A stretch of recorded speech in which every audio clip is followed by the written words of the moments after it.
Bonsoir. Bienvenue à notre troisième séance d'information sur le portrait financier de la Ville. Je me présente, je suis Amélie Hudon, je suis la directrice des communications pour la Ville de Sainte-Catherine.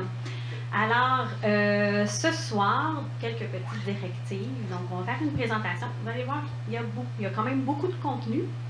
On va avoir des périodes de questions après chaque étape. Comme ça, vous allez pouvoir poser vos questions au fur et à mesure. Pour faciliter la prise de vue, je vous demanderai gentiment de venir au micro, poser votre question. Comme ça, on va bien entendre votre question. Parce que, bon, discuter de façon cacophonique, ça devient difficile donc, pour les enregistrements. Donc, les questions au micro, si possible, vous nommer, juste pour qu'on puisse bien s'adresser à vous. Sinon, je vais commencer tout de suite à faire la présentation. Donc, petite présentation des intervenants. Madame Bates va venir nous faire un petit mot. Ah oui. Sinon, je vous présente Mme Marie-Josée Alpin, notre directrice générale, qui va faire une partie de la présentation, ainsi que Mme Annie Lo, qui est notre directrice des services administratifs et trésorière. Moi-même, Amélie Hudon.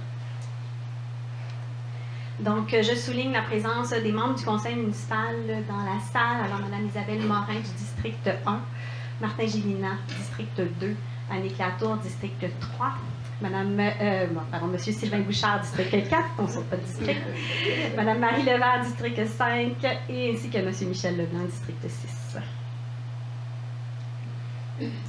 Donc, l'objectif de cette soirée, c'est essentiellement toujours le même, c'est d'expliquer le processus d'abord budgétaire ainsi que la taxation. Notre objectif aussi, c'est de répondre, bien sûr, à vos questions. Donc, qu'est-ce qui a impacté le budget de la Ville et la hausse de taxes cette année? Qu'est-ce qui a guidé les choix budgétaires? Pourquoi certains citoyens ont-ils des hausses de taxes plus élevées, d'autres moins élevées que la moyenne annoncée? Et quelle est l'ampleur de la dette sur le budget municipal? Donc, c'est ça qu'on va couvrir aujourd'hui. Donc, rapidement, le déroulement va être simple, donc les enjeux et les orientations, les actions 2025, parce que bien sûr, un budget de ville, c'est basé sur des actions qui vont être mises en place pour l'année, le portrait financier 2025, la relation entre le rôle foncier et la taxation. Ensuite, la relation entre la dette municipale et les projets d'investissement, parce qu'une dette, bien sûr, c'est pour financer des projets. Et ensuite, on dit période de questions à la fin, mais comme après chaque étape, il y aura une possibilité de poser des questions. Madame Bay, je prendrais un petit mot. Petit mot. Tu veux vraiment que j'aille dire un petit mot? Bonsoir à tous. Merci d'être là. Et simplement aussi aviser que les citoyens pourront prendre connaissance de cette présentation. Alors, ceux qui n'ont pas pu se présenter ce soir vont avoir l'opportunité de voir qu'est-ce qu'on fait avec les sous, malheureusement, qu'on va chercher dans vos poches, qui est nécessaire pour faire vivre une municipalité. Mais je voudrais quand même vous remercier. Vous avez très bien répondu à notre appel. Et puis, on a besoin de vous pour que vous compreniez en quoi ça consiste, un budget municipal. Tout ce que je vous demande, soyez à l'écoute, puis comprenez, vous allez voir, on n'est pas les seuls à vivre cette expérience-là. Dans toutes les municipalités du Québec, on vit la même chose. On a des impositions gouvernementales à laquelle on fait face, mais malheureusement, on va s'en sortir, puis c'est grâce à vous tous. Alors, je vous souhaite une très belle soirée avec mes partenaires, parce que je pense qu'ils ont fait un travail extraordinaire, puis ils vont être capables de vous l'expliquer. Merci beaucoup. Bonne soirée. Donc, Madame Alpin. Bonsoir tout le monde, ça me fait plaisir d'être avec vous ce soir, comme le disait Amélie, une troisième année pour vous expliquer le processus budgétaire. Donc, le travail budgétaire commence toujours avec un processus de réflexion qui s'amorce à la fin de l'été précédant l'adoption du budget. Avec les élus, on fait un travail qui commence par les besoins et obligations. Donc, si on regarde qui est au centre également ici, c'est la communauté. Donc, c'est vous, les citoyens, qui êtes au centre des préoccupations, qui êtes à la base, les racines qui vont mener là, les discussions des élus puis leurs réflexions. Il y a les orientations gouvernementales, vous allez voir, on n'y échappe pas. Cette année, il y en a eu plusieurs nouvelles orientations gouvernementales. Les régies et services intermunicipaux, police, incendie, usine d'épuration des eaux. Volonté des élus aussi. Les élus ont des projets dans le cadre de leurs élections, les projets qu'ils ont puisés là, chez vous, là, chez les citoyens, pour voir, ils ont été élus pour accomplir certaines choses, là, être votre parole finalement. Les employés également sont des sources des besoins et les organismes publics et communautaires ainsi que les études et consultations. Ça, c'est important parce que de plus en plus à la Ville de Sainte-Catherine, on fait des études pour aller chercher le pouls, l'information des citoyens sur différents sujets. Donc, on va chercher les avis des citoyens, c'est pour être capable après d'y répondre. Ça peut faire aussi partie des requêtes, quand les citoyens demandent des requêtes. Ensuite, les besoins, on les analyse selon les processus guidés par la planification stratégique 2025, en fait, qui est la planification qui se termine cette année. Donc, on est dans la phase bilan de cette planification-là, ainsi que les politiques citoyennes, dont la politique de développement durable, les différentes politiques qui nous gouvernent, comme d'art et de racines notamment, les politiques culturelles, la politique familiale également. Ensuite, on regarde le contexte économique. Cette année, l'inflation est à 2 %. Par contre, on a eu quand même des renouvellements de contrats qui étaient au-dessus de l'indice des prix à la consommation. Donc, il faut voir qu'à la Ville, souvent, on va avoir des contrats sur 3 ans. Donc, des contrats qui avaient été octroyés avant la flambée des prix. À ce moment-là, il y a quelques années, les fournisseurs se rattrapent. Donc, on a vu quand même une augmentation des prix. On va regarder également les leviers. Donc, quelles sont les priorités? Les reports de projets ou dépenses, dans le cas où on veut faire en sorte de regarder en fonction de la capacité de payer également des citoyens. Repenser l'offre de services qui va être analysée. On va limiter les projets, on va regarder les leviers financiers qui se présentent à nous, quelles sont les subventions, et on va faire une appropriation de surplus, le cas échéant, pour venir se doter d'équipements. Donc, par la suite, le Conseil va prendre ses décisions de façon équitable, aussi en relation avec, comme je vous disais, la planification stratégique. Donc, c'est 5 sources. Donc, la source de développement, qui est le pilier économique et culturel de la Ville, on va les voir. Vous allez voir, les projets vont vous être présentés aussi en fonction des sources. La source d'interaction, pilier social et culturel. Source d'environnement, pilier environnemental, source d'audace et source d'innovation, qui est souvent un pilier social. Donc, on va aller chercher une nouvelle façon de répondre aux besoins des citoyens. Donc, le contexte budgétaire de cette année, contexte politique et économique, comme je vous l'ai dit tantôt, ralentissement de l'inflation, IPC à 2 % en octobre 2024.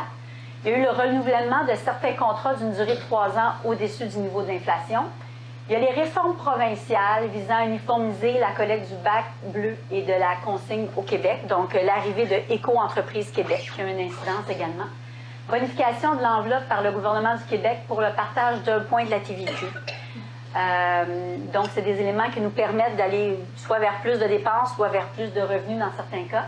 Les orientations gouvernementales, donc multiplication des nouvelles obligations légales pesant sur l'administration municipale, pas juste l'administration municipale, mais certains d'entre vous aussi dans votre travail ou votre entreprise, vous l'avez probablement vu également. Donc, plusieurs domaines, sécurité des technologies, de l'information, sécurité des données confidentielles, sécurité civile, changement climatique, la CNESST également, l'approvisionnement, la fiscalité, la planification urbaine, et j'en passe. Ce sont tous des nouvelles obligations qui sont venues là, dans les dernières années, beaucoup cette année. Donc, les orientations du budget, donc ce qui a guidé le choix de notre conseil municipal. Donc, terminer les actions en lien avec la vision 2025. Comme je vous le disais, c'est l'objectif qu'on s'était donné. Il y a eu des consultations publiques, il y a une planification stratégique qui a été bâtie. Il y a eu la politique de développement durable également. Et là, on arrive à la fin d'un terme. Donc, le conseil, pour eux, c'était important de terminer des actions qui étaient déjà commencées ou répondre à certaines d'entre elles là, qui surgissaient.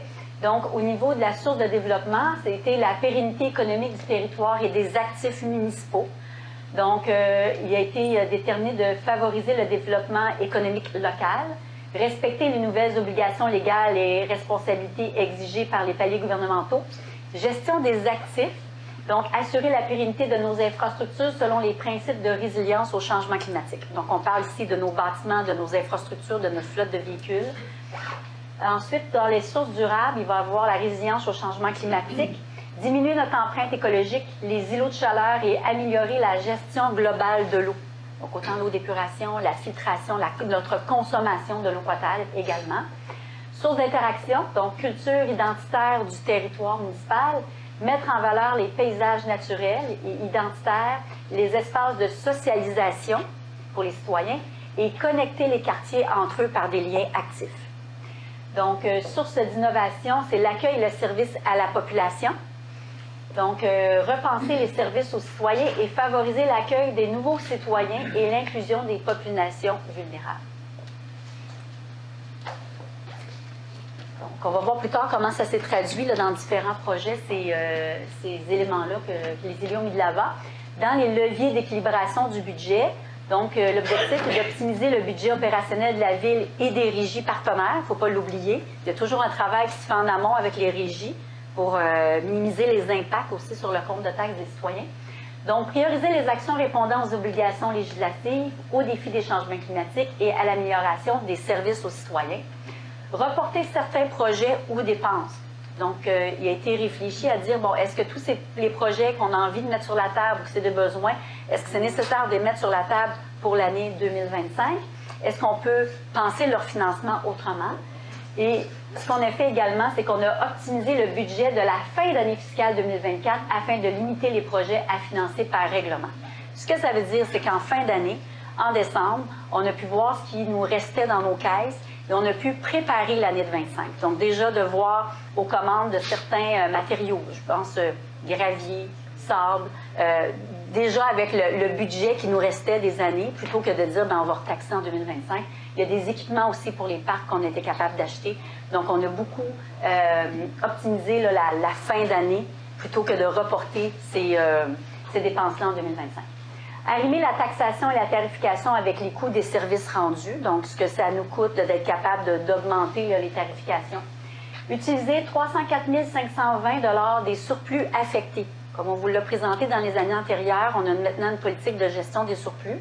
Donc, on est capable de venir, on a créé un fonds finalement, pas un fonds, mais une appropriation des surplus pour le complexe sportif. Donc, ce qui fait en sorte qu'il n'y a aucune augmentation de la taxe en lien avec la construction du complexe sportif qui est actuellement en réalisation. Il y a eu l'utilisation de 25 580 des surplus non affectés pour compenser une partie de l'augmentation de la quote-part du REM. Pour ceux qui sont venus à la séance du Conseil la semaine dernière où on a fait une présentation sur la taxe sur les immatriculations des véhicules, comme on vous l'a présenté, c'est une augmentation de 6 % pour les élus. C'était très important de conserver l'augmentation de 4 % mais il y a 2 % qu'on a financé par les surplus. C'est ce que ça représente ici. Optimisation des services grâce au partenariat, donc l'intégration de la ville de la Prairie à la régie d'incendie des grandes seigneuries. Donc, ça vient de donner un coup de main à tout le monde, de diminuer les coûts, le partage là, de ces effectifs-là. Et également, cette année, on a fait le partage des loisirs, d'une programmation loisirs entre la ville de Delsun et Sainte-Catherine. Donc, ce qui permettait d'offrir une plus grande panoplie de services aux municipalités, aux citoyens des deux villes. Et également le complexe sportif, là, qui est un partenariat avec la ville de Delsun. Utilisation des surplus, bien, simplement pour expliquer à ceux qui ne le savent pas, la loi sur la fiscalité des organismes municipaux au Québec, pourquoi la ville génère-t-elle des surplus? Donc, la loi sur les cités et villes oblige les villes à déposer annuellement un budget équilibré, donc sans déficit. Donc, tout déficit anticipé au cours de l'année, un surplus est généré lorsque les revenus réels de la ville sont supérieurs aux revenus budgétés et où les dépenses réelles sont inférieures finalement à ce qu'on avait prévu. La gestion prudente de nos ressources financières nous amène donc à générer d'année en année quelques surplus. Donc, les surplus, ça peut être de différentes façons. On l'a vu pendant la pandémie. Avec l'augmentation des transactions, on a généré des surplus étant donné les droits de mutation. Donc, on a eu plus de droits de mutation. Ils peuvent être générés justement sur des contrats qui vont être moins dispendieux. Donc, on va en appel d'offres. Finalement, le contrat sort plus bas de ce qu'on avait prévu. Ça peut être l'absence de ressources. Donc, des postes qui sont difficiles à combler. À ce moment-là, ben, le salaire était budgété, donc ce salaire-là non utilisé s'en va au surplus si on n'a pas remplacé la personne dans le poste vacant. Donc, ça peut être des façons là, de générer du surplus. Qu'est-ce qu'un surplus affecté et non affecté? Donc, le surplus affecté désigne tout excédent annuel cumulé réservé à une fin en particulier. Donc, le complexe sportif en est un exemple. Surplus non affecté va désigner tout excédent annuel cumulé n'ayant aucune restriction quant à son utilisation. Donc, c'est qu'en fin d'année, les élus vont décider ou en cours d'année d'une façon dont ils vont utiliser le surplus. C'était le cas là, pour la taxe là, sur les immatriculations, le 2 qui a été financé à même le surplus. Notre politique d'utilisation des surplus, ce sont des critères d'évaluation qui déterminent les dépenses ou les investissements qui peuvent être financés par le surplus non affecté afin de faire une gestion saine. Donc, c'est les élus qui décident là, à ce moment-là, selon les critères qui sont prévus dans notre politique. Voilà, donc c'est la mise en contexte. On vient de terminer. Donc, est-ce qu'il y a des questions pour la première partie? Ça va? Parfait. On poursuit. Donc, Action 2025, bien, ce sont les projets, finalement, qui ont été mis de l'avant, les actions que la Ville finançait à même son budget de 2025. Donc, comme je vous disais, sont présentés par source ici. Donc, la source de développement. Donc, d'une part, il y a l'étude préparatoire, le programme fonctionnel et technique pour le Sportium 2 glaces. Vous savez, la Ville a reçu une subvention de 20 millions de dollars pour ce projet-là. Donc, projet qu'elle a obtenu en partenariat avec la Ville de Delsun et le Collège Charlemagne. Donc, dans les étapes d'un projet, il y aura toujours les études de programme fonctionnel et technique. Donc, quels seront les locaux, ils serviront à qui et quelles seront les dispositions nécessaires. Donc, c'est la première étape là, d'une phase successive qui vont nous mener dans une construction là, d'ici quelques années. Lampadaire au pied des pêcheurs de la digue, amélioration de la sécurité, bien ça c'est un exemple d'une requête de citoyens. Donc, pompe mobile, mesure d'urgence, donc vous l'avez vu, en cas de pluie, de crue importante, là, qu'on va le voir, on va installer des pompes, donc on a fait des acquisitions pour être capable de nous supporter dans le cas des mesures d'urgence, parce que de plus en plus, on a soit des pluies abondantes. Donc, analyseur de vitesse pour la sécurité routière. Donc, on a fait l'acquisition de 2 nouveaux... on va faire l'acquisition de 2 nouveaux analyseurs de vitesse. Poursuite du plan court terme de sécurisation du réseau souterrain des zones sensibles aux pluies et planification de solutions à moyen terme. Comme je le disais tantôt, les pluies font en sorte qu'on a eu des épisodes, malheureusement, de refoulement d'égouts. Donc, on s'est engagé, la Ville, à trouver... les solutions. On a fait part là, aux citoyens qui avaient été incommodés par cette situation-là, de trouver des solutions, mais entre-temps, d'être capable de sécuriser. Donc, d'où l'achat des pompes, notamment, là, comme on l'a mentionné. Attraction de nouveaux investissements dans le parc d'affaires, donc c'est travailler en partenariat avec les propriétaires. Vous savez, la Ville ne possède pas de terrain dans son parc d'affaires, mais c'est travailler en partenariat avec les entreprises déjà établies ou encore les propriétaires de terrain pour faire l'attraction de nouvelles entreprises ou la rétention d'entreprises existantes. Action 2025, source d'interaction. Donc, la première étape, ça, c'est une demande qui était chère aux élus. Donc, c'est de favoriser l'accueil des nouveaux citoyens pour une communauté résiliente et bienveillante. Donc, c'est de faire en sorte de mettre en place la fête du voisinage qui va avoir lieu cette année.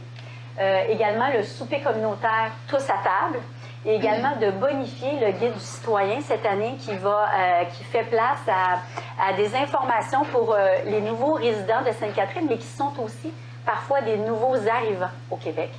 Donc, c'est de les familiariser finalement avec les façons de faire sur le territoire de Sainte-Catherine. Inauguration du parc de la Providence. Donc, l'inauguration va se faire à la fin du mois de juin de notre nouveau parc avec des jeux d'eau à recirculation de l'eau. Donc, fin juin, soyez à l'affût. Prolongation de la piste multifonctionnelle sous l'emprise d'eau électrique rue Acadia. C'est la photo qu'on voit ici pour pouvoir connecter avec Delsun, mais aussi éventuellement se rendre au nouveau complexe sportif. Étude de circulation du secteur des Mouettes et des Alouettes. Donc, c'est un secteur qui a beaucoup de requêtes de citoyens. C'est des rues, quartiers résidentiels, mais c'est un quartier qui connecte le boulevard Saint-Laurent et la route 132 Donc, on va faire une étude de circulation dans ce secteur-là pour en arriver à des solutions efficaces là, pour les résidents.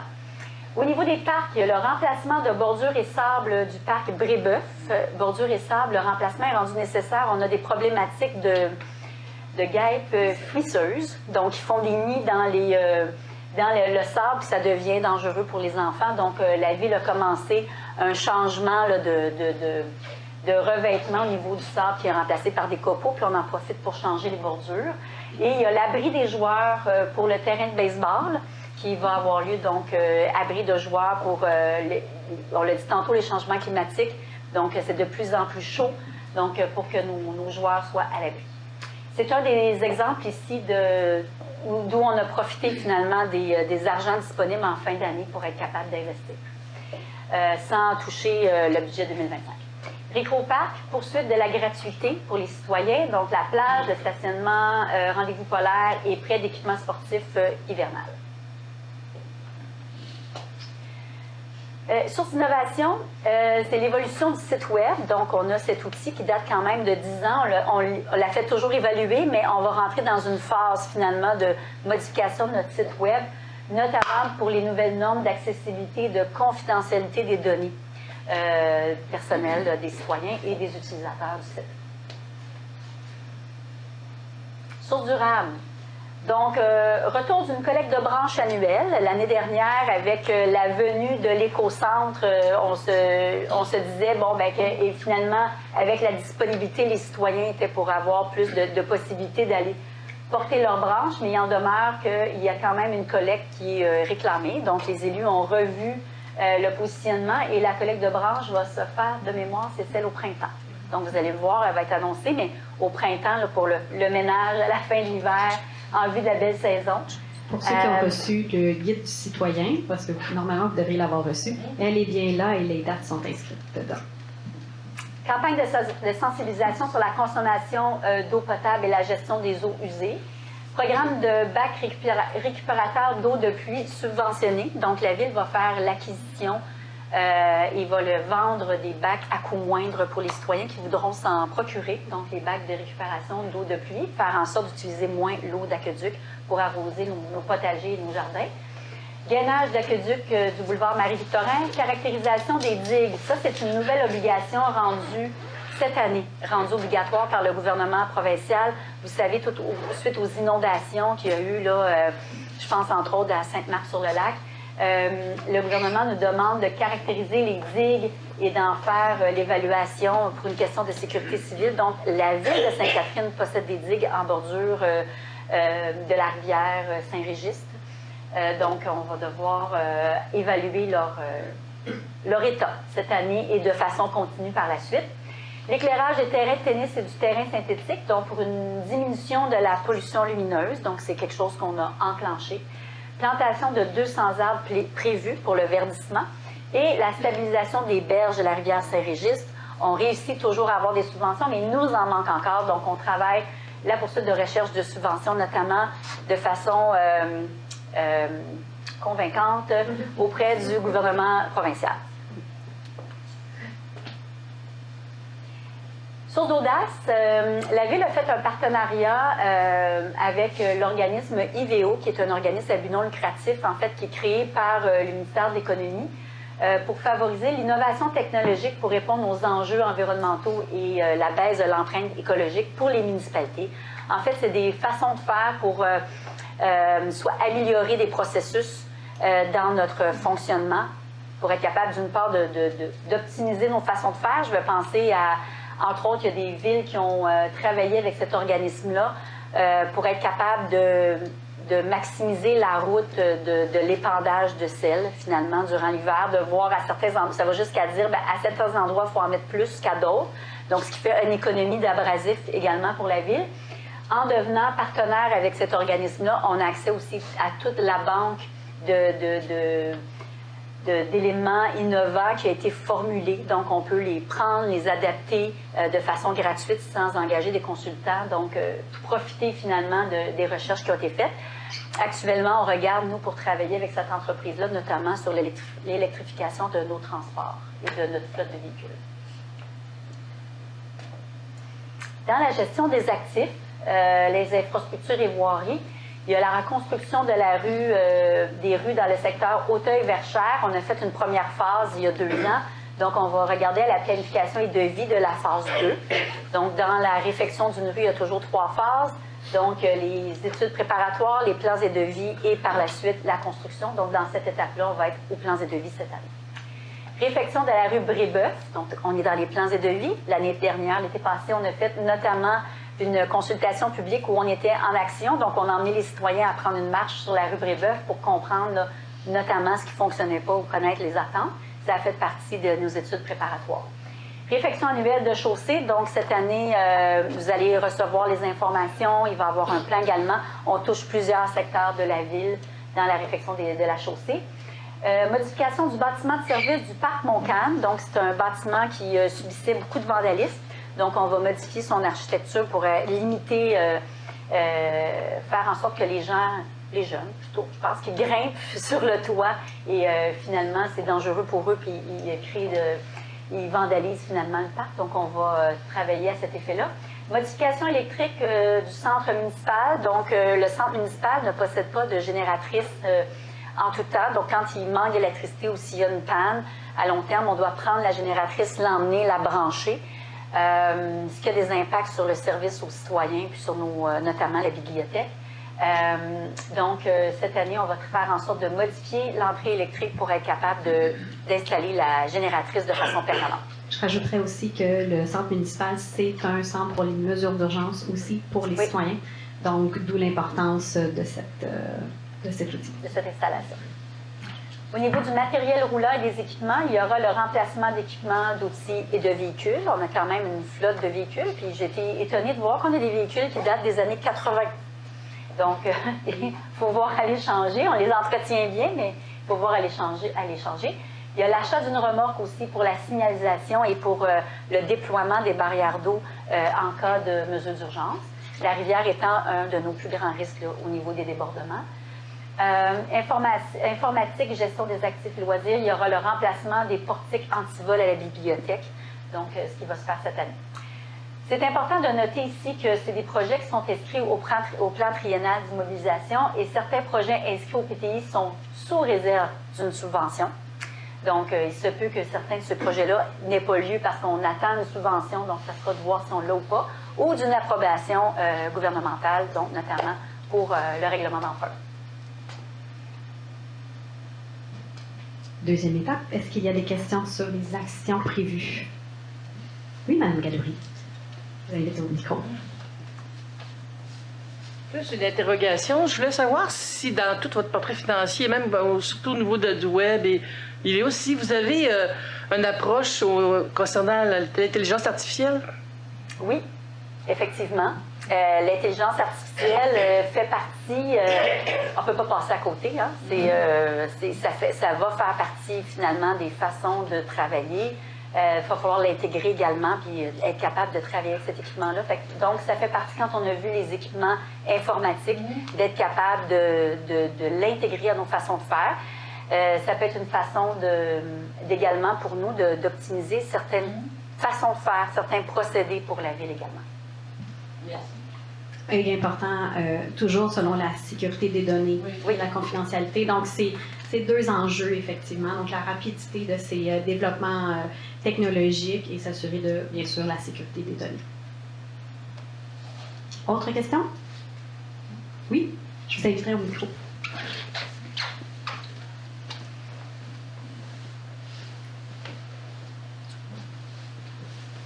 Bonsoir. Bonsoir, monsieur. Bonsoir tout le monde. Bertrand Zédon.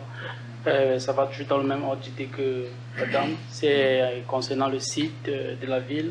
Est-ce qu'on pourra faire une sorte de simulation du type hameçonnage pour les citoyens? Question de les permettre de savoir cibler les mauvaises informations par rapport à une éventuelle attaque. Donc, on est vraiment ici dans la sécurité des données au niveau de l'attaque, des attaques qui donc, on est soutenu par une firme, justement, qui nous assure au niveau des attaques, qui fait ces tests-là régulièrement pour assurer. Parce que le site web, c'est une chose, mais aussi, c'est plus nos serveurs là, qui pourraient être C'est toujours l'inquiétude des municipalités, des entreprises, donc de subir une attaque donc, sur les serveurs. Et nous, on est protégés et suivis, bien sûr, avec une équipe informatique là, à cet effet. OK. L'ensemble des employés sont formés aussi. On a des formations, je dirais, quasiment mensuelles. Des petits capsules. Oui, des capsules qui nous sont envoyées là, par Internet et qui nous mettent à jour sur des façons de détecter une mauvaise adresse informatique, de sécuriser nos données, ainsi de suite. Une autre question?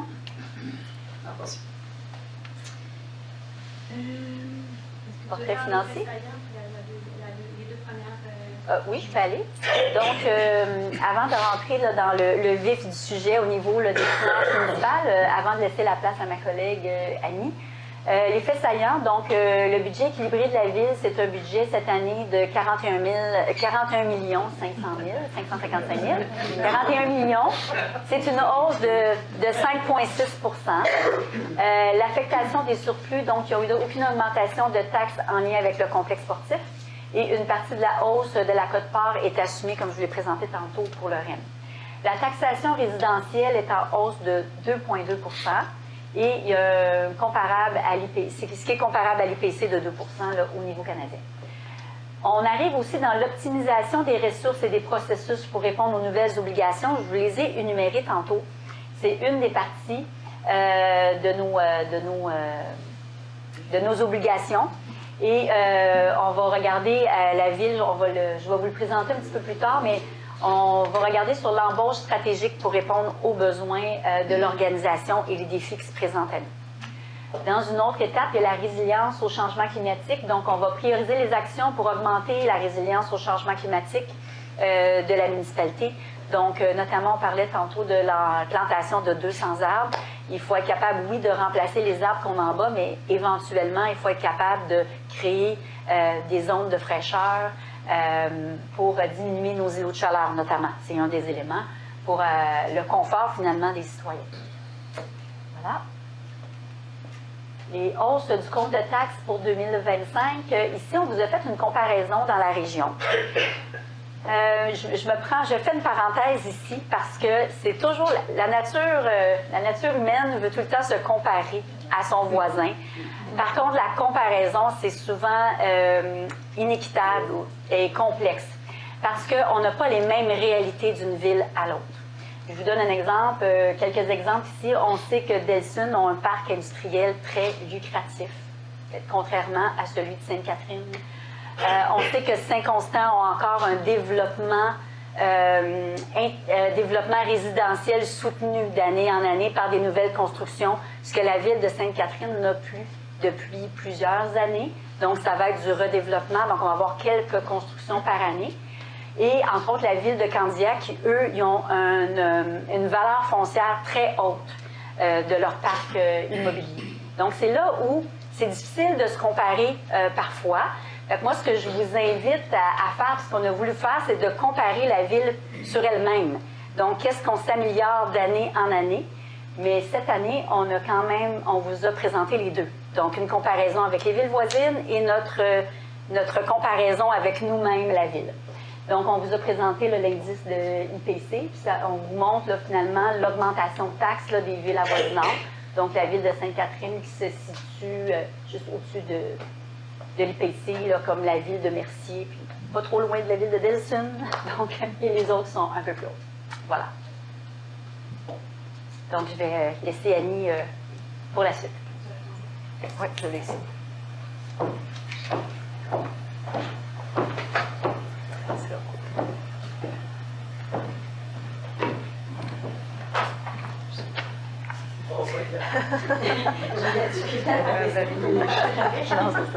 Bonsoir tout le monde.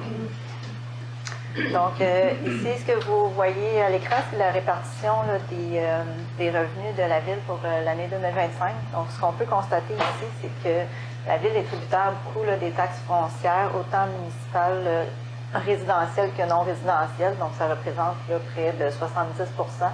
On voit le 20 % ici au niveau du non résidentiel et le 48 % là, au niveau du résidentiel.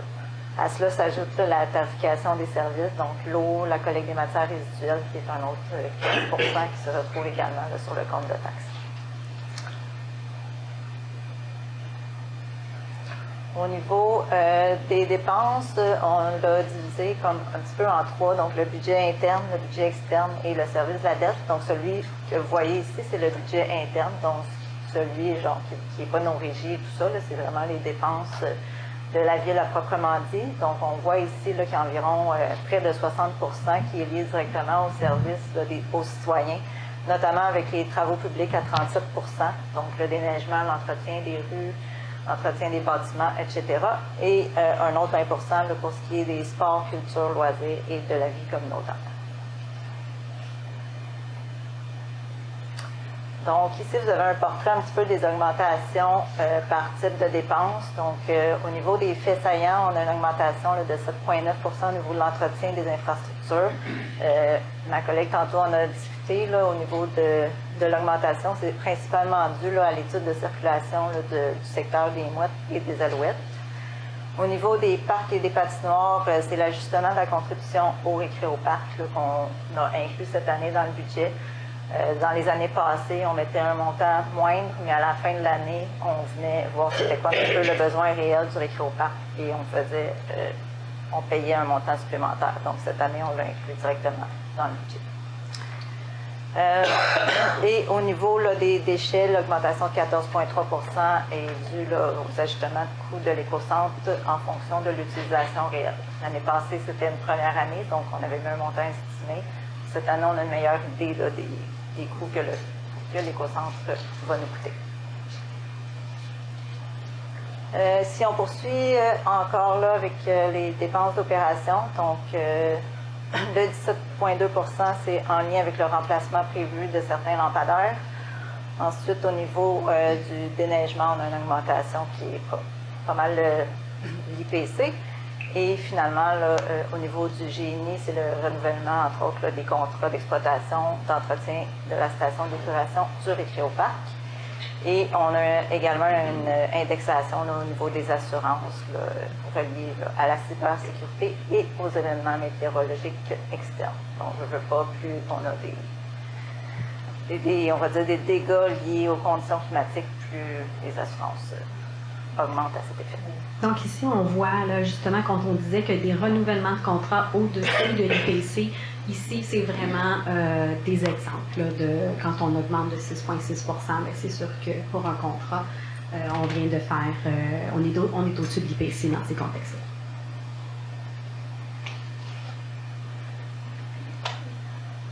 Donc, si on poursuit ici au niveau des services juridiques, donc on en a également discuté tantôt, c'est surtout relié aux nouvelles législations et aux dossiers qui sont en cours de règlement actuellement et qui se poursuivent en 2025.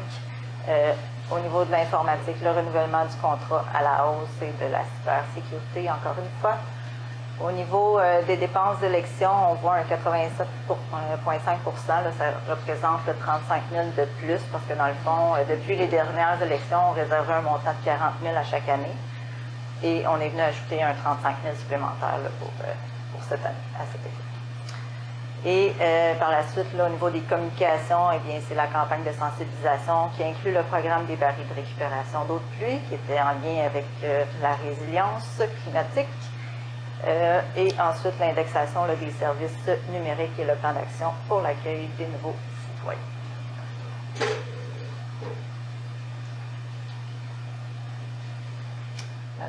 Oui, je vais présenter celle-là. En fait, tantôt, je vous ai parlé des ressources humaines, l'optimisation des ressources. Je vous attire votre attention sur le tableau.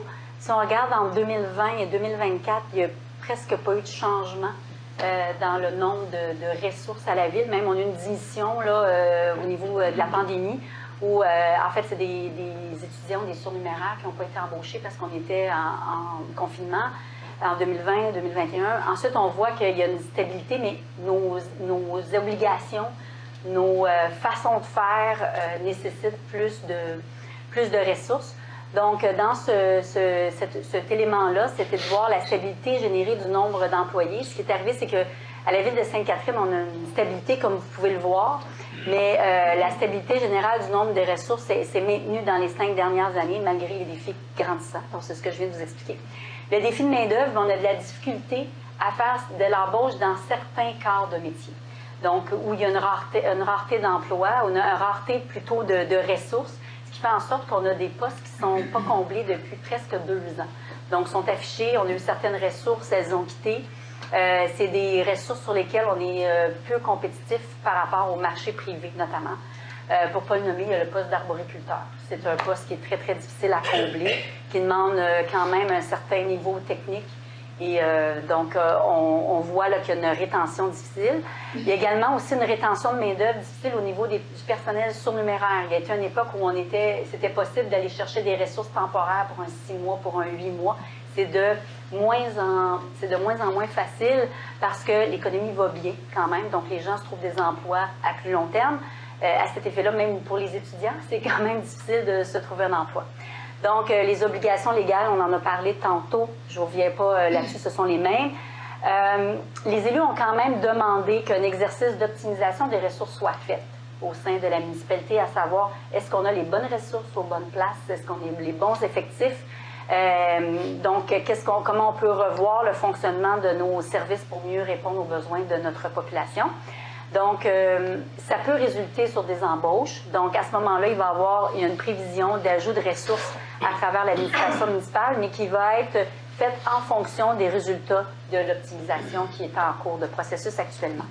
Bien sûr, il y a l'indexation comme annuelle là, du salaire des employés selon la convention collective là, qui est de 2 par année.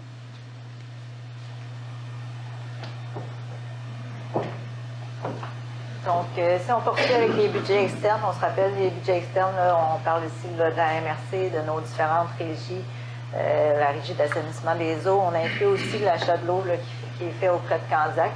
Donc, au niveau de la sécurité publique, là, ça représente quand même près de 55% si on prend la police et les incendies ensemble. Et ensuite, au niveau de l'eau, si on prend la régie d'assainissement des eaux et l'achat de l'eau, c'est près de 20%, là, avec un 9 et 9%.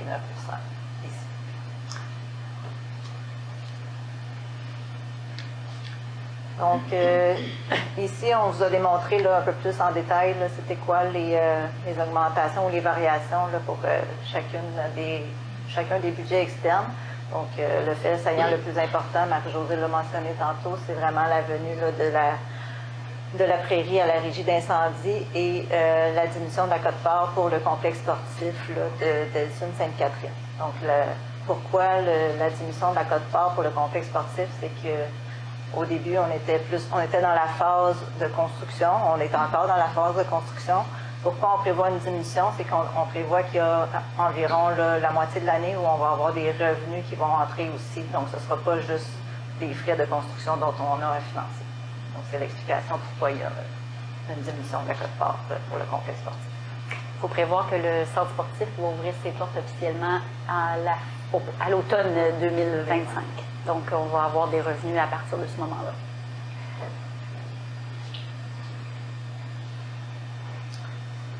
Donc, ici, ça vous donne le portrait au complet là, de la répartition des dépenses. Donc, 50% des dépenses, c'est le budget interne, donc ce qu'on vous a présenté plus tôt. 33%, donc le tiers des dépenses qui sont nos régies et nos services externes. Et finalement, un 17% qui est le service de la dette.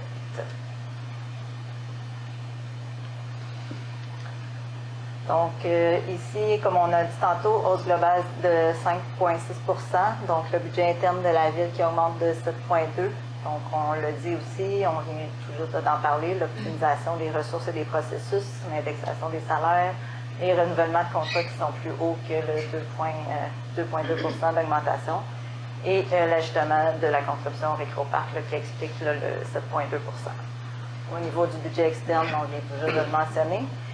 Et au niveau du service de la dette, c'est du fait qu'on fait des investissements importants dans la pérennité des infrastructures et qu'il y a des nouveaux financements qui sont liés à la rue, aux différentes rues, là, dont Léo, la marche, le gainage des aqueducs qui est sanitaire et finalement la réhabilitation du boulevard des Écluses. Le service de la dette, on va l'expliquer un petit peu plus en détail là, dans la suite de la présentation. Donc, le résumé de l'augmentation, donc la maison moyenne à Sainte-Catherine est de 442 641. Donc, on est encore sur le même rôle qui est 2023, 24, 25. Donc, c'est la même valeur de maison moyenne. Donc, on voit l'augmentation de 2,2 Donc, au total, c'est un 85 si on prend les tarifs et les taux de base selon les évaluations. Est-ce qu'il y a des questions pour cette étape?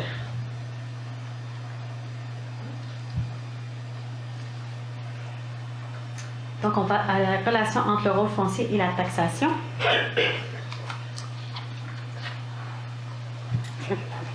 Donc ici, on répète un petit peu les mêmes données. Par contre, vous avez l'impact sur la maison moyenne, mais avec le montant de la taxation et le montant de la tarification fixe. Donc, taxation à 3 222 l'année dernière, qui va être à 3 367 pour la maison moyenne, et la tarification fixe là, qui diminue de 60 pour un total net tout ensemble à 85 d'augmentation.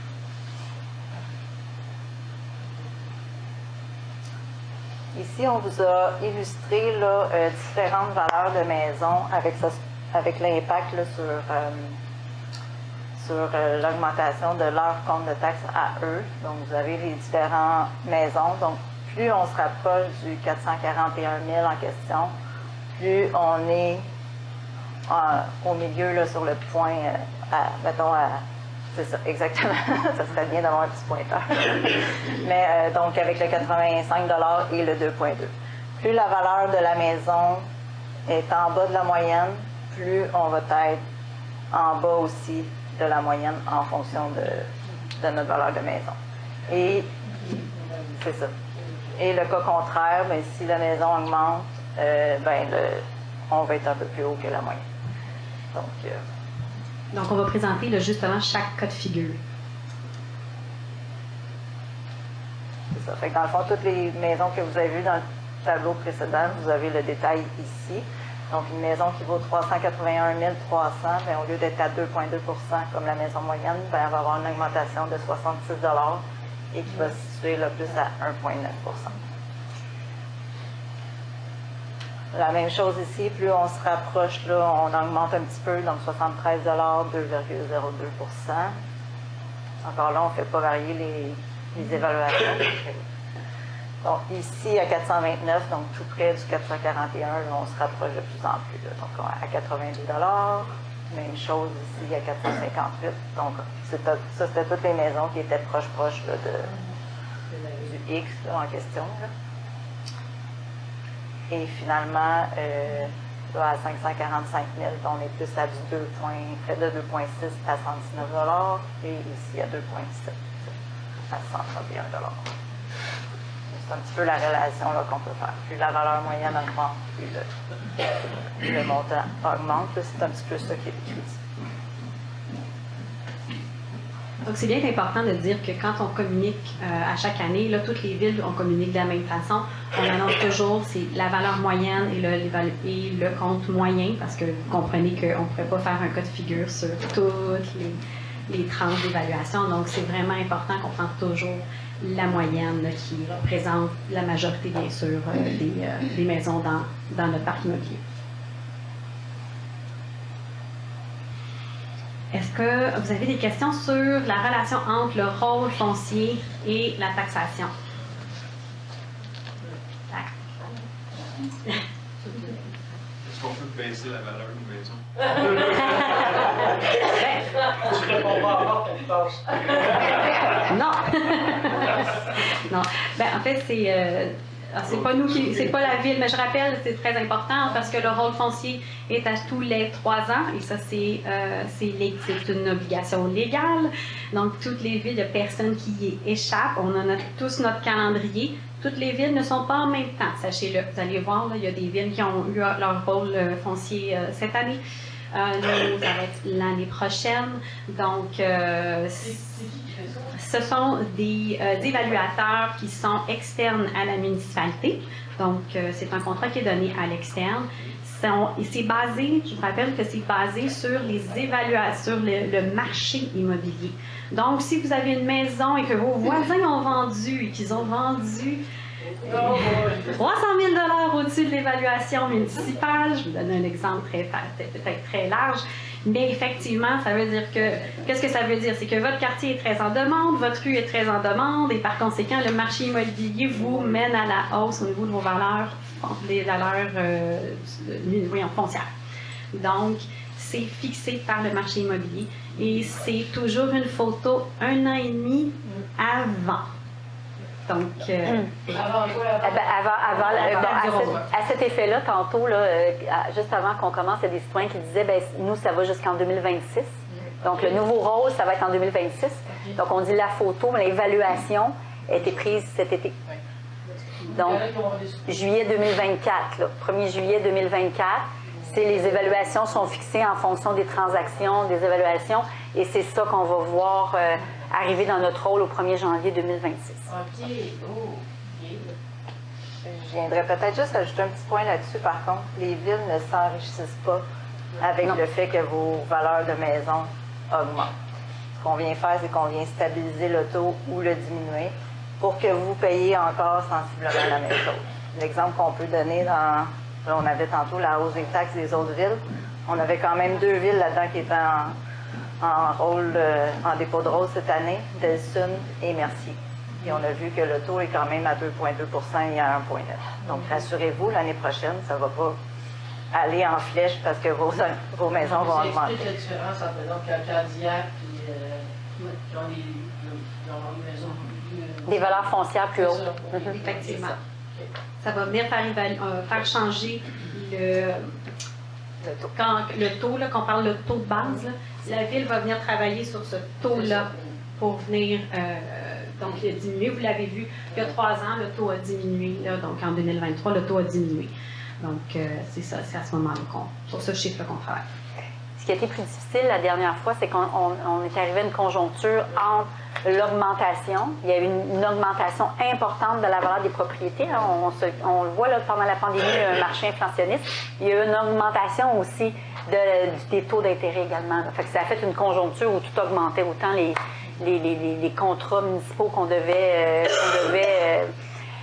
toutes les acquisitions qu'on devait faire, tout était plus cher. Donc, c'est là où il y a eu une conjoncture importante. Est-ce qu'il y a d'autres questions concernant le rôle foncier?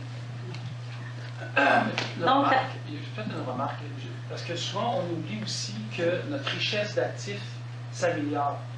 On n'en parle pas assez souvent, je trouve. C'est vrai. vous voulez parler de la richesse d'actifs pour le la citoyen? mobilisation du citoyen. Du citoyen. J'ai un citoyen qui m'a fait remarquer ça, puis il dit, tu sais Martin, oui, on a augmenté nos taxes, c'est vrai qu'on paye plus cher, etc. Mais il dit, mon augmentation de taxes, je la vois aussi comme ça, je paye effectivement depuis un 6 ans, peut-être un 2 000 $ de plus, mais l'augmentation de mon actif a augmenté de près de 300 000. Alors, si je calcule le rendement, c'est quand même pas mauvais. C'est certain que pour avoir cet actif-là, je dois vendre et m'en aller un jour, là, ça, on est tous d'accord là-dessus, mais il y a quand même un actif immobilier qui a une valeur. Et s'il devait toujours rester à la même maison, comme vous disait mon citoyen, ben il dit, moi, je passe ça à mes enfants, etc. Il y a un legs testamentaire aussi avec ça qui est autre valeur. Puis ça, souvent, on l'oublie. c'est aussi un levier. C'est aussi les un actifs levier d'emploi, pour les c'est un propriétaires, levier. c'est un levier aussi financier là, qui peut être intéressant. Mais effectivement, ça ramène encore là, c'est toujours une photo. Je ramène toujours que c'est une photo du marché immobilier.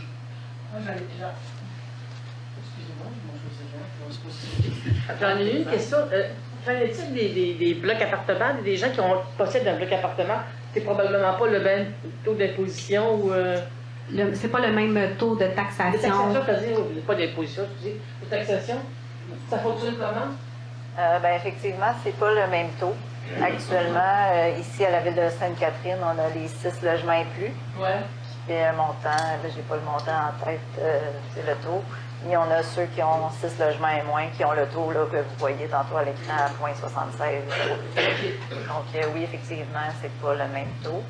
Et c'est ça. Quand il y a un nouveau dépôt de rôle, la loi permet maintenant aussi de faire d'autres sous-catégories, si on voulait plus venir distinguer 2, 3, 4, 5, etc. là. C'est ça.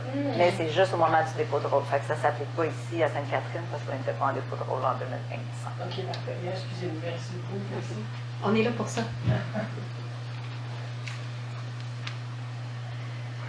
Donc, à quoi sert la dette? Donc, le recours à l'endettement a pour effet de répartir la charge fiscale sur les exercices financiers futurs. Donc, ce qu'on veut dire là-dedans, c'est qu'on prend pas, on n'achète pas une bâtisse, on dit ça coûte 2 millions, puis voilà, on met un 2 millions dans votre compte de taxes. C'est qu'on vient le répartir, par exemple, sur 20 ans, et on dit, ben, on met un 20e par année dans l'augmentation là, de la taxe. C'est un peu le même principe qu'une hypothèque. C'est carrément ça, effectivement. Donc, ça permet de financer l'achat de biens et d'infrastructures, donc nos projets d'investissement, sur une durée équivalente ou moindre de la durée de vie utile de ceux-ci. Donc, les exemples d'achat qu'on finance là, par la dette municipale, les tuyaux, les bâtiments, les équipements, les parcs, les réfections de rue qu'on parlait tantôt. Et ce que l'on ne finance pas par la dette municipale, tout ce qui est des dépenses d'opération. Donc, factures d'électricité, les codes-parts, les cachets d'artistes, etc. Et si on fait un parallèle avec votre vie privée, donc on ne finance pas un voyage avec notre hypothèque. Disons, voilà. C'est un petit peu le même principe. Ou bien, on ne paye pas notre épicerie avec un emprunt. Donc, une hypothèque. Donc, c'est vraiment ce principe-là.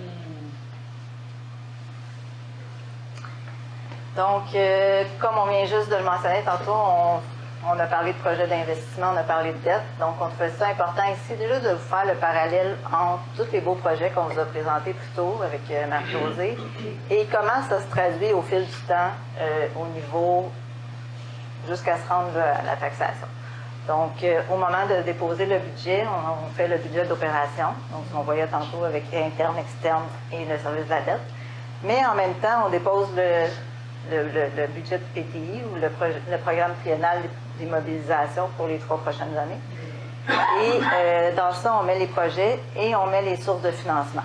Donc, quand on parle de sources de financement, on parle de subventions, on parle d'emprunt, on parle d'utiliser nos surplus, comme on le voyait tantôt, le fonds de roulement, notre fonds de parc, etc. Donc, c'est ce qu'on fait ici. Donc, on a déposé un PTI de 25 2627. Ça a été l'étape qu'on a fait. Par la suite, ce qu'on fait, c'est qu'on vient dire, ben, pendant l'année, on dit, OK, on veut vraiment faire ce projet-là. Quand je dis on, c'est le conseil municipal. Et on procède là, aux dépenses en investissement, comme on disait tantôt, biens et infrastructures. Et bien entendu, on doit payer les fournisseurs, etc. Donc, on procède là, au financement, soit par emprunt, soit par ce que je disais tantôt, là, subvention, surplus et fonds de roulement. Et c'est une fois qu'on a été chercher ce financement-là que là, ça va se traduire dans votre compte de taxe municipale au moment où on rembourse les intérêts et au moment où on rembourse le capital. Fait que même si on contracte un emprunt, on va dire de 10 millions, mais que j'ai juste utilisé 2 millions, ce qu'on va charger dans le compte de taxe, ça va être juste le 2 millions utilisé et non pas tout le 10 millions au complet. T'sais, on prend au fur et à mesure qu'on en a besoin. Et donc, c'est ça. Ça, c'est le petit carré bleu, l'impact du remboursement du capital et des intérêts. Et finalement, ce qu'on vient dire aussi, ben, tu sais, dans ces projets-là, il y en a aussi, par exemple, si on développe une rue, ben, c'est peut-être aussi pour faire du développement. Si on pense à la rue Léo, par exemple, ben, on se dit, ben, dans ces projets de développement-là, ben, ça va aussi générer, ça peut générer des nouveaux revenus de taxation, ou encore maintenir ou offrir des nouveaux services. Si on pense à un parc, le parc de la Providence, etc. Donc, ça ne génère pas des nouveaux revenus de taxation, mais ça génère des nouveaux services aux citoyens. Ou de l'amélioration. Par exemple, le parc de la Providence existait, c'est une réfection complète. Le parc était très désuet. Donc, on s'assure de maintenir et d'améliorer les services aux citoyens aussi par ce type de projet-là et d'investissement. Puis, peut-être ce que je peux ajouter aussi, c'est quand on décide ça ici en 2025, 24-25, mais ça prend quand même un certain temps avant que ça se traduise dans le compte de taxes. Parce qu'il faut faire on l'a vu tantôt, il faut faire les études préparatoires, il faut faire les plans de devis. Et après ça, quand on a besoin des sous, on va chercher les sous. Puis c'est dans l'année suivante, parce qu'on ne peut pas commencer, même si je vais chercher un financement là, en décembre 2025, ben, j'aurai pas l'argent, puis je pourrais pas la mettre dans le compte de taxes. Le compte de taxes, on l'a déjà fait là, pour cette année. Donc, voilà. Vous avez une question? Je ne sais pas si vous voulez... Il n'y a pas de problème. Donc, un petit rappel là, des paramètres du programme triennal d'immobilisation, c'est que ça constitue un ensemble de projets, d'investissements ou d'actions que la Ville prévoit réaliser ou initier au cours des 3 prochaines années. L'adoption du PTI confirme la vision et l'intention du conseil municipal, mais elle ne constitue pas une autorisation de dépenser, un engagement ou même une garantie de réalisation, comme on l'a dit tantôt. Des fois, il y a une réserve d'approbation parce qu'on veut, on prévoit faire un projet à condition d'avoir une subvention, ou encore on attend une approbation gouvernementale là, pour le fameux règlement d'emploi. Donc, voilà. Donc, ici, ce que vous voyez, c'est les investissements et les financements prévus, donc les PTI qui ont été faits par le passé. Donc, ce que vous voyez en bleu, c'est, on va y aller. Mettons la ligne en vert qui est le PTI adopté, celle qui se promène là, sur les courbes, là, sur les bandes, on va dire. Ensuite, les différentes couleurs, c'est comment le projet était prévu à être financé. Donc, en bleu, c'est de la dette à long terme. En vert, des subventions. En noir, c'est des affectations. Donc, aller chercher l'argent dans notre surplus, aller chercher l'argent dans le fonds de parc ou encore dans le fonds de roulement. Et finalement, là, la ligne en vert, comme je disais, le PTI. Donc, au fil du temps, on voit que, tout dépendamment des années, il y a des années qu'on est capable d'aller chercher plus de subventions parce qu'il y en a plus de disponibles. Si on regarde notamment en 2020, là, la bande est quand même plus grande. En 2019, on voit que c'était quand même très, très, très limité au niveau des subventions. Donc, il a fallu presque tout financer là, par de la dette à long terme. Et si on regarde là, 2025, qui est l'année en question là, dont on a fait cette année, bien, on a choisi des projets sur lesquels on savait qu'il y avait des subventions disponibles le plus possible pour justement limiter l'impact des emprunts là, sur le compte de taxes un peu plus à long terme. Je vais faire un bémol sur cette présentation-là, cette diapo-là. Ça, ce sont les PTI qui sont adoptés. Donc, c'était la vision. Ça ne veut pas dire que tout a été réalisé. Là. Donc, on est allé juste chercher là, les visions et non nécessairement, finalement, qu'est-ce qui a été conclu. Et aussi, si on regarde, là, on voit qu'en de 2019 à 2023, on est quand même à des montants assez considérables, là, entre 12 et, mettons, 24 millions. Et qu'en 2024 et 2025, on s'est limité un petit peu plus à des montants en bas de 10 millions. Ce qu'on a essayé de faire ici, c'est qu'à chaque année, on rembourse du capital et des intérêts, comme on vous l'a montré. Donc, on essaie de limiter les projets qu'on fait en fonction des montants de remboursement de capital et d'intérêt pour que ça n'ait pas d'impact nécessairement à long terme sur les comptes de taxes. Parce qu'on se dit, bien, j'ai remboursé 300 000, bien, je vais faire un emprunt qui va faire en sorte que je vais mettre un autre 300 000. Donc, c'est pour ça la grande... Mais ça, c'est une décision là, qui a été prise là, dans les dernières années.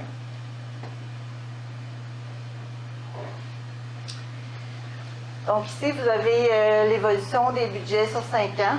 Donc, les budgets internes, les budgets externes, comme on l'a vu tantôt, et le service de la dette. Donc, au niveau des budgets internes, bien, ça suit une tendance contrôlée à la hausse.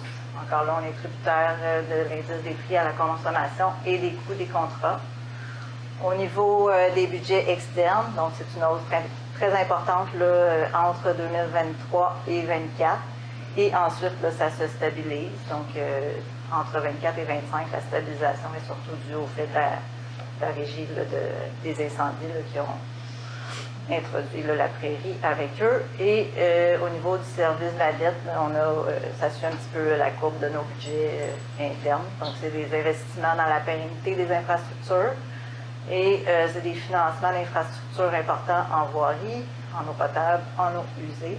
Et encore là, on est tributaire aussi des taux d'intérêt.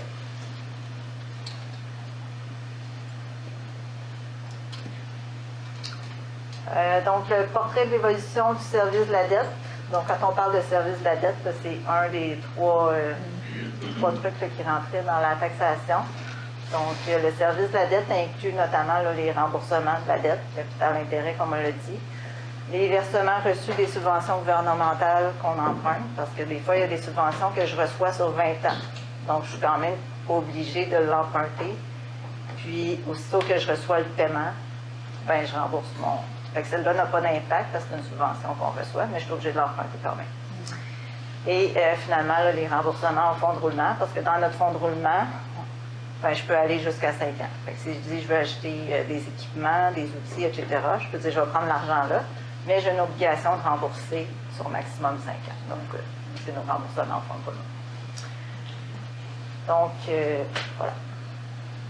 Ensuite, ici, au niveau de l'évolution de la dette et des immobilisations, quand on parle d'immobilisation, on parle de nos investissements, de nos projets en question, donc de nos actifs.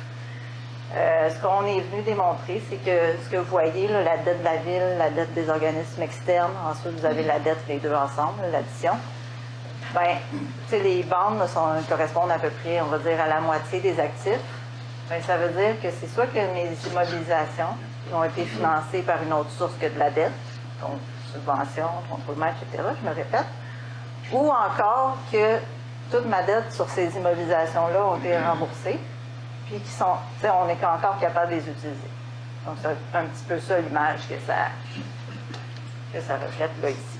Si je ramène avec la notion d'une hypothèque, si votre hypothèque est sur 20 ans, puis ça fait 30 ans que vous êtes dans votre maison, ben ça fait 10 ans que vous ne payez plus d'hypothèque. Donc, c'est un peu le même principe. Si la rue, elle est bonne pour 40, 60, 70 ans, puis qu'on emprunte sur 20 ans, ben l'actif demeure. La rue ne va pas disparaître après.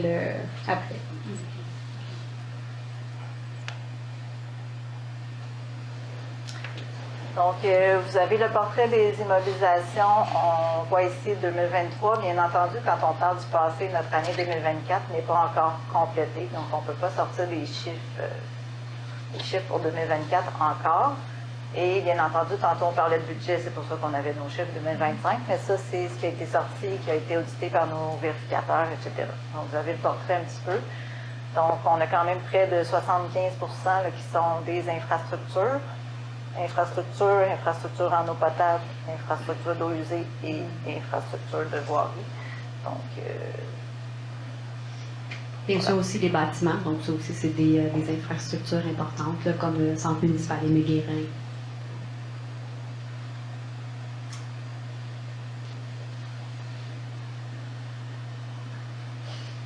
Donc, ensuite, ce qu'on a vu, c'est que pour évaluer l'état des finances municipales, il y avait quand même certains indicateurs. Donc, il y a l'indicateur de durabilité que vous voyez ici, il y a des indicateurs de flexibilité et il y a également des indicateurs de vulnérabilité. On n'entrera pas dans ces sujets-là parce que là, aujourd'hui, on veut plus se fixer sur les immobilisations et vous expliquer un petit peu plus la dette. Donc, vulnérabilité ne s'appliquait pas dans ce cas-ci. Donc, pour ce qui est de la durabilité, dans la définition de ça, c'est quoi? Bien, ça fait référence à la mesure par laquelle une municipalité peut s'acquitter de ses obligations financières actuelles sans augmenter la dette ou la taxation citoyenne. Donc, dans les exemples d'indicateurs, on va les voir, ces quatre-là. Donc, on a les dépenses nettes par 100 $ de RFU pour la richesse foncière uniformisée qu'on parlait tantôt, ou en termes un peu plus communs, ils appellent ça l'économie locale. La richesse foncière uniformisée. Ensuite, on a l'excédent ou encore les surplus de fonctionnement accumulés sur les revenus de fonctionnement. Ensuite, l'endettement total net à long terme par 100 $, encore là, de richesse foncière uniformisée, et la dette à long terme sur les actifs. Ce que vous voyez dans le tableau ici, tantôt on le mentionnait, on a dit qu'on voulait se comparer à nous-mêmes. Donc, les bandes bleues, on se compare à nous-mêmes au fil du temps. La bande verte, c'est tout le Québec ensemble, donc toutes les municipalités du Québec. La bande bleu foncé, c'est la MRC. Et à titre indicatif, on vous a mis là, quelques villes pour l'année 2023. Donc, ce que ça dit ici, dans le fond, si on regarde la définition de cet indicateur-là, mais ce ratio permet d'observer la tendance de dépenses nettes de la municipalité par rapport à la croissance de l'économie locale. Donc, un petit peu ce que Martin faisait référence tantôt. Notre richesse augmente en termes de ville, mais nos dépenses n'augmentent pas aussi vite que notre richesse. Ça veut dire qu'on est capable de générer des revenus à même la richesse sans... C'est ça. Donc, le ratio qui diminue, et ça démontre la progression des dépenses qui est beaucoup plus lente que l'augmentation de la richesse foncière, donc de la capacité à générer des revenus supplémentaires. Donc, notre ratio à nous pour Sainte-Catherine en 2023, c'est 1,40. Là, vous avez les autres villes et tout le Québec là, qui est reflété aussi là, dans le graphique. C'est ça. Puis on voit que la tendance, donc, pour nous, est à la baisse.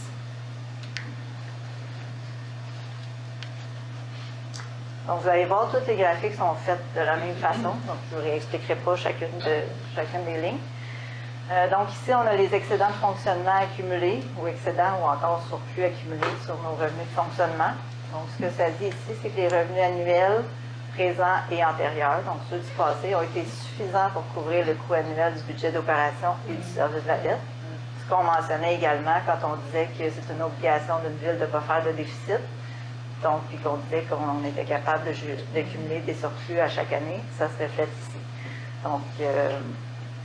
Donc l'augmentation importante qu'il y a eu en 2021 et 2022, on l'a dit, c'est dû au marché immobilier. Parce que, veux pas, quand les gens ont vendu leur maison, il y avait de la surenchère, mais que ça faisait en sorte que les droits de mutation ont augmenté de façon considérable. Mais c'est quelque chose quand même sur lequel on n'a pas de contrôle, contrairement à la taxation municipale. Et ensuite, ce qui fait en sorte que ce qu'on voit aussi, c'est la stabilité. Là, après, en 2022-2023, bien en 2023, on s'est doté d'une politique de saine gestion des surplus. Donc, ça explique la stabilisation qu'on voit dans ces années-là.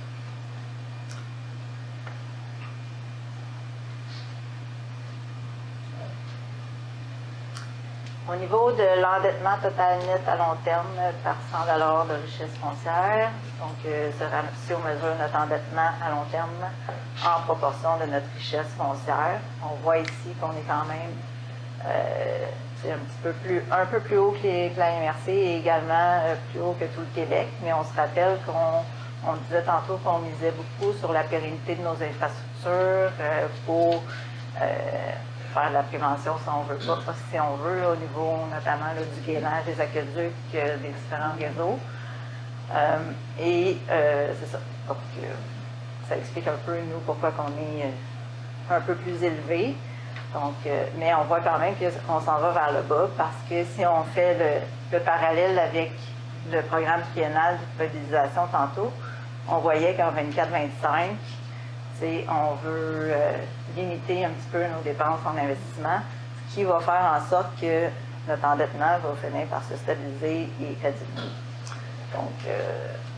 Donc, afin de limiter l'impact de l'endettement de la Ville sur le compte de taxes des citoyens, la Ville planifie judicieusement les projets d'investissement sur lesquels elle travaille, notamment en tenant compte des subventions, un peu ce que j'ai dit tantôt. On voyait qu'en 2025, on avait quand même 54% des projets qui étaient là, qu'on prévoyait là, obtenir une subvention.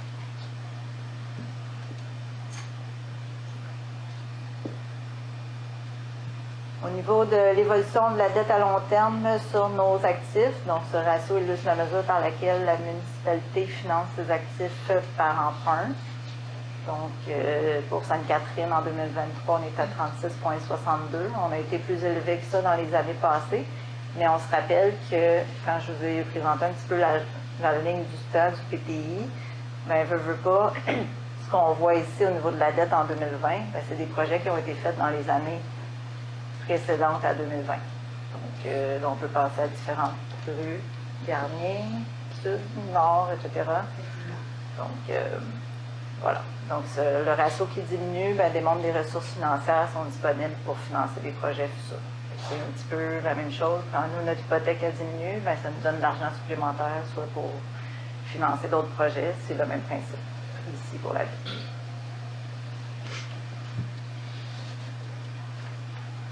Au niveau des indicateurs de flexibilité, donc la flexibilité, c'est la mesure par laquelle une municipalité peut modifier sa dette ou ses taxes municipales pour s'acquitter des obligations financières actuelles sans compromettre sa capacité à s'acquitter des obligations futures. Donc, le même principe au niveau des graphiques. Donc, c'est l'évolution de la valeur comptable nette des investissements sur le coût des investissements. Donc, ici, ce ratio renseigne sur la durée de vie restante des investissements. Fait que si on remplaçait ici pourcentage par année, puis on le mettait, mettons, sur 10 ans, ben, ce que ça veut dire, c'est qu'en 2019, il restait encore 7 ans à mes actifs à vivre s'il y avait une durée de vie utile de 10 ans, par exemple. Et là, en 2023, on est rendu à 6 ans. Fait que, ça a quand même l'air de diminuer beaucoup, mais c'est juste 1 an, là, si on veut, ou 10 Mais ça cadre aussi avec ce qu'on s'est doté de dire, ben, on veut limiter un petit peu nos dépenses en investissement pour justement qu'il y ait une stabilisation au niveau du compte de taxes. Fait que, toute cette histoire-là se tient ensemble, là, je veux pas. Mais avec un maintien, bien sûr, toujours dans la pérennité des actifs. Donc, les choix qui sont faits, c'est vraiment des choix qui sont stratégiques dans la pérennité de nos actifs actuels. C'est ça. Donc, ici, plus le ratio est élevé, plus les actifs de la ville sont récents. Et le fait saillant, la ville investit dans le renouvellement de ses infrastructures de façon responsable afin d'en assurer leur pérennité. Mais on voit là quand même qu'on se situe là, pas mal à la même place que la MRC et tout le Québec. On a Saint-Constant qui est un peu plus élevé là, que les autres là, en 2023.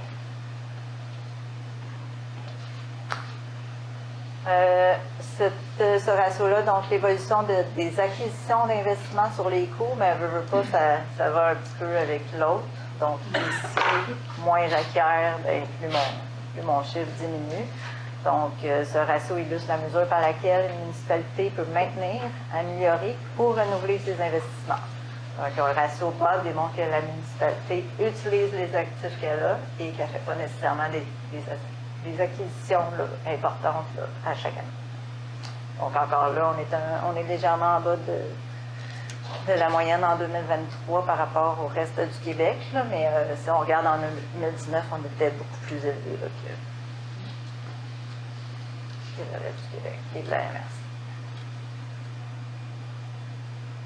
Donc, ici en résumé, au risque de me répéter, la Ville finance seulement des biens et des infrastructures par le biais de la dette. Le recours à l'endettement pour financer les biens et les infrastructures de la Ville se compare à la moyenne des villes similaires.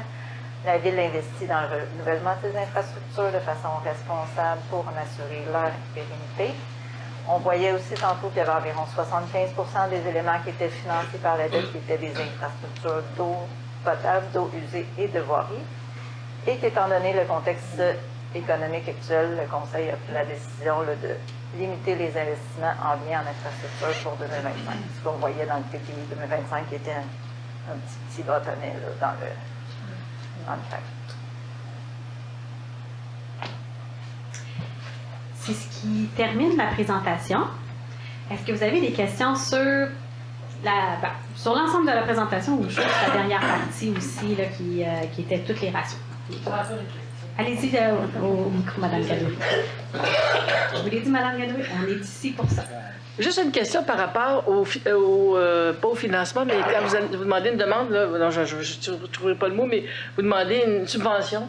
Quand vous faites, mettons, vous avez un projet, est-ce que le projet est fait d'abord et avant tout, selon si vous avez une subvention ou pas, ou si ça dépasse... Comment vous faites pour savoir s'il y a une subvention, premièrement?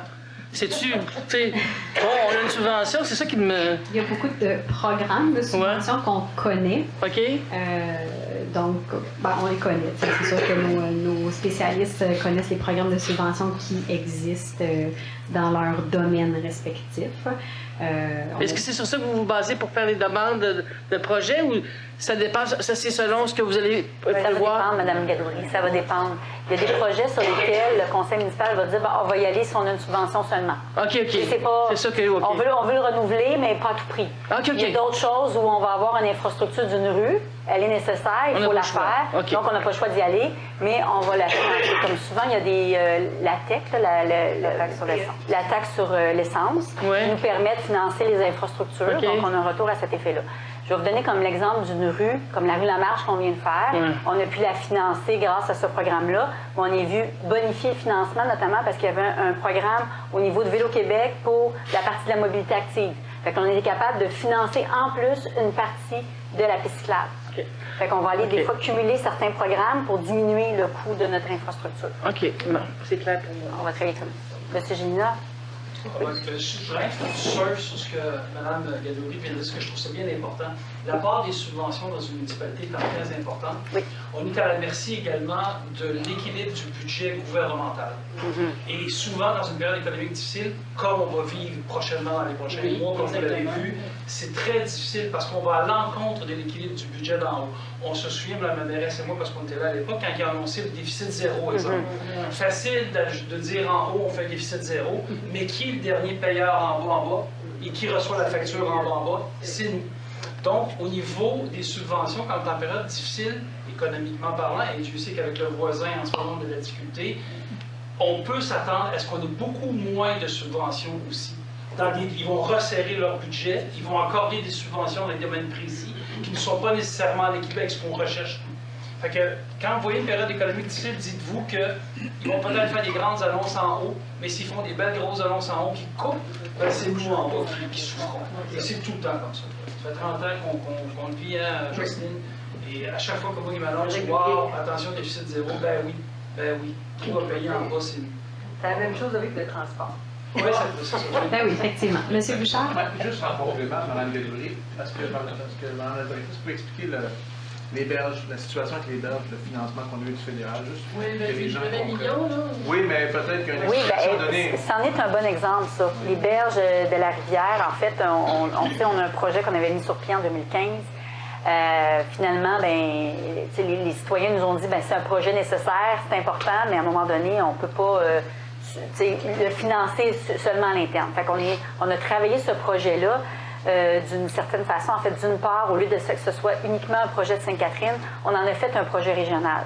Donc, c'est le directeur du service génie de la ville de Sainte-Catherine qui est allé voir la MRC en disant si nous, finalement, au bout du compte, on subit beaucoup d'érosion, c'est peut-être qu'en amont de la rivière, il y a quelque chose qui se passe. Fait qu'on a fait un programme qui réunit 2 MRC, donc d'un bout à l'autre de la rivière. Donc, on arrivait à avoir un projet qui était mieux finançable, mieux subventionnable. Donc, on a réussi à aller chercher une subvention importante au niveau du fédéral. Donc, mais le fédéral l'a donné conditionnel à ce qu'on ait le même montant du provincial. Donc là, on continue à travailler avec le provincial, mais des fois, ça va. Ce qui est intéressant dans ce projet-là, c'est qu'on va jusqu'à travailler avec les gouvernements pour être. Dans ce cas-là, le provincial ont changé le programme pour qu'on puisse être admissible dans ce cas-là. Ils nous ont pas encore donné l'argent.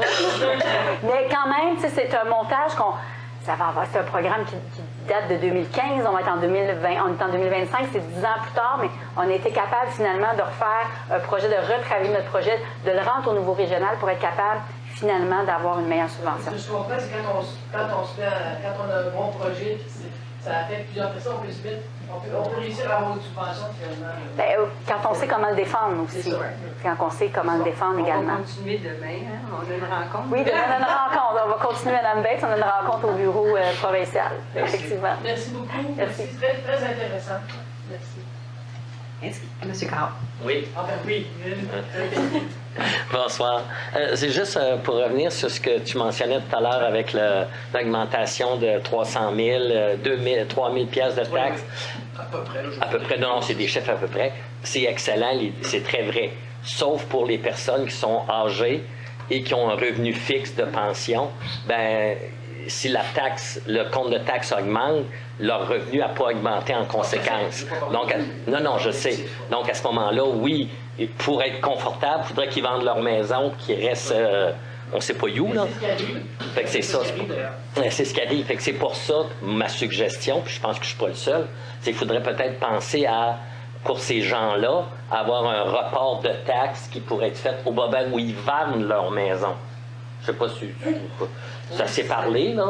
Non, On embarque dans quelque chose. Oui, non, je sais. Là. Je voudrais voir, mais je ne sais pas légalement écrit. Il y a quand même aussi. Oui, je sais pas. Je sais que ça s'est parlé dans les Il y a quand journaux. même, M. Caron, je voudrais juste ajouter que pour les personnes de 65 ans et plus, Oui, il y a un petit il y a aussi un élément là, au niveau un petit formulaire que je reçois chaque année. Effectivement, super important.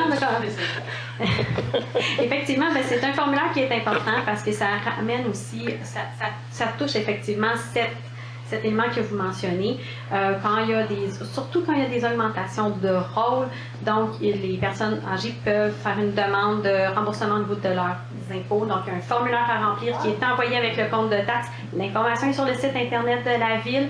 Mais les personnes qui sont admissibles donc, reçoivent un formulaire là, donc, avec le compte de taxe. Donc, on invite bien sûr les gens à l'utiliser parce que ça vient amoindrir les augmentations de taxes pour les personnes âgées qui ont des pensions, effectivement, qui demeurent stables. Effectivement. Fait que non, j'ai pas 65 ans, mais c'est parce qu'il est inclus dans mon compte de taxes. Je reçois les Oui, documents. on ne connaît pas l'âge des propriétaires, donc on l'envoie tout le monde. Les rentes, ils augmentent aussi. Oui, mais il n'augmente pas toujours de la même valeur qu'on parle peut-être d'un 2 par rapport à... Bon.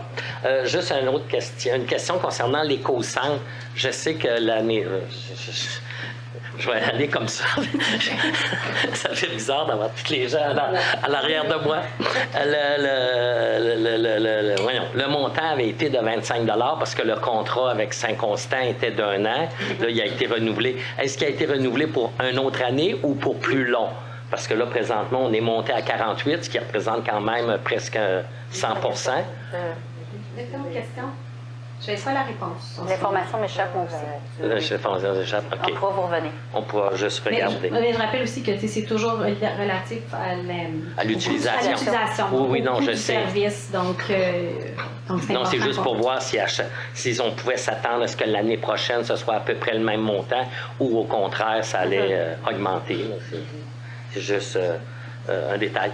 Vous avez mentionné tout à l'heure une subvention pour le Sportium 2 de 20 millions. Est-ce que vous avez une idée du coût global du projet à peu près estimé? Là, je sais que... Pas encore, parce que le Sportium, comme on a dit, on est dans la phase préparatoire. Donc, les études préparatoires et ce qui est important avant de pouvoir faire cette question-là, donc répondre à cette question-là, c'est le programme fonctionnel et technique.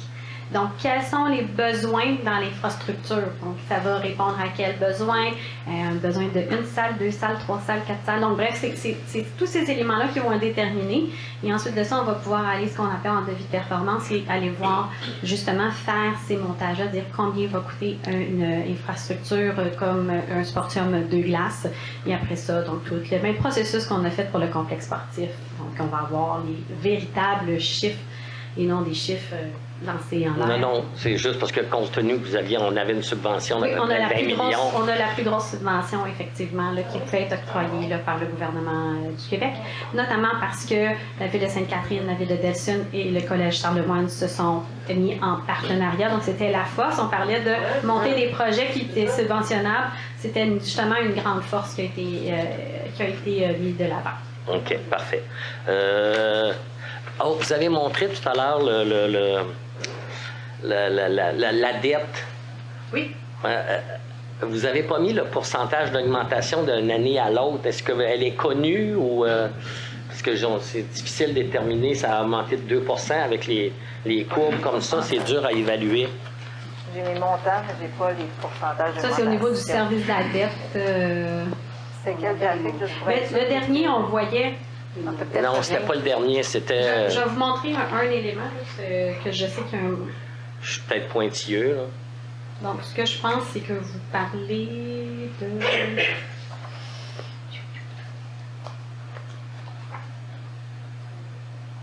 Donc, ça, c'est la dette elle-même. Ouais, c'était pas ce tableau-là.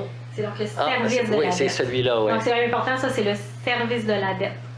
Donc, c'est le remboursement capital et intérêt qui rentre dans le budget. Ah, OK. Donc, c'est pas la dette totale, c'est pas la ça. dette. Non, OK. ça, c'est... Vous voyez, là, que si on est à 6 millions... Oui, c'est ça. Je trouvais que le chiffre n'était pas très haut.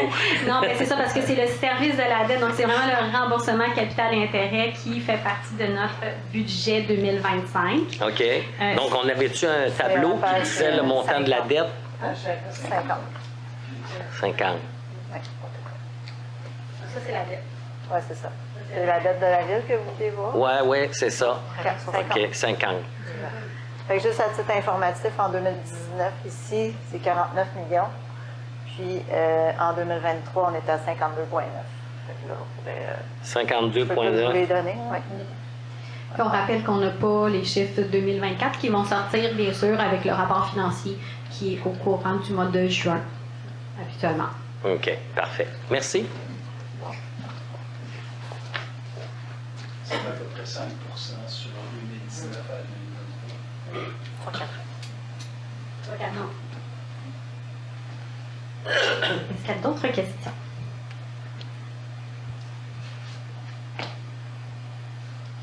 Bien, on vous remercie infiniment de votre présence. C'est toujours un plaisir d'avoir une salle pleine pour parler du portrait financier.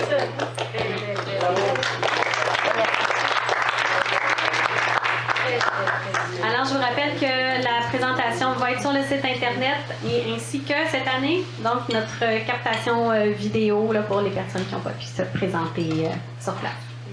Merci et je vous souhaite une très belle soirée. Au revoir.